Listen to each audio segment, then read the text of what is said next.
Aminin nyo na, may mga babae na nakatapat na nga ng matinong lalaki, humahanap pa ng bad boy. Yung iba kasi, kapag nakikitang mahal na mahal sila ng lalaki, iniiputan nila sa ulo. Kapag lamang yung mas mahal ni lalaki si babae, gumagawa ng kalokohan at kalandian tong si babae. Hindi na sila natitrill dun eh. Parang naboboring sila kapag masyadong seryoso yung lalaki sa kanila. Pagdating kasi sa ganyang senaryo, hindi nag-share ang mga lalaki kapag iniiputan sila ng babae. Kasi, kahihiyan nila yon. Natatapakan ng ego nila. It's not normal kapag ang babae ay nanlalalaki. Kapag nakatapat naman siya ng maayos at matinong lalaki. Bakit nagloloko yung ganong babae?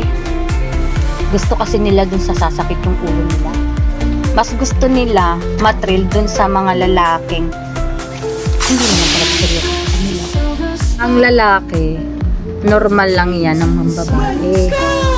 Ang babae, kapag nakahanap ka naman ng matino at maayos at disenteng lalaki, at nanlalaki ka pa, ibang level na yan.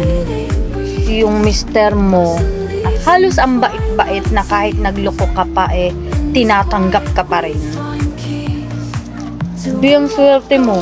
Marami kaming babaeng naghahanap ng matinong lalaki tapos ikaw sinasayang mo. Holds us close and lets us be in the hush when not alone.